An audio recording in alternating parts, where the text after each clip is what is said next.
आमच्याकडे आहेत ना, आठवड्याला 3 दिवस तर नॉनव्हेज बनतंच आणि आम्ही कोकणातले असल्यामुळे फिश आणि चिकन हे सारखंच होत राहतं. पण ज्या दिवशी व्हेज असतं, त्या दिवशी भाजी काय बनवायची हा खरंच खूप मोठा टास्क असतो सगळ्या लेडीजसाठी मला असं वाटते.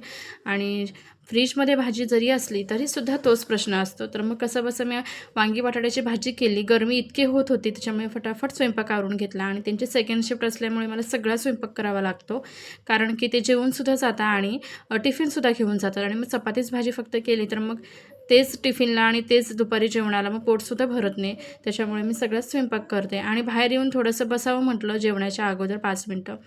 तर सावीचं इथं भांडी-कुंडी खेळण्याचं काम चाललेलं होतं आणि तीसुद्धा चपातीचं कणिक घेऊन चपाती वगैरे तिने केलेली होती छोटी. आणि मग काय माझं किचन आवरून मला तिचंसुद्धा किचन आवरायचं होतं आणि हे आमच्याकडे रोज चालू असतं. त्याच्यामुळे मला तिला स्कूलमध्ये सुद्धा टाकायचं होतं, पण स्कूलमध्ये टाकण्यासाठी खरंच आता तिचं इतकं वय वाटत नाही मला, कारण ती अजून 3.5 वर्षाचे पूर्णसुद्धा झाले नाहीत. ॲक्च्युली बरेच जण टाकतात ह्या वयात, पण मला असं वैयक्तिक वाटतं की अजून खूप लहान आहे ती आणि तिला अजून चांगल्या वाईट गोष्टी कळतसुद्धा नाहीत. आणि आत्ता इतक्या रोजच्या न्यूज बघून मलासुद्धा असं वाटतं की यावर्षी तिला खरंच थांबावं थोडं आणि घरीच थोडंसं शिकवावं. तर असा होता आजचा ब्लॉग. भेटू नेक्स्ट ब्लॉगमध्ये. तुम्ही माझ्या पेजवरती नवीन असाल तर फॉलो करा.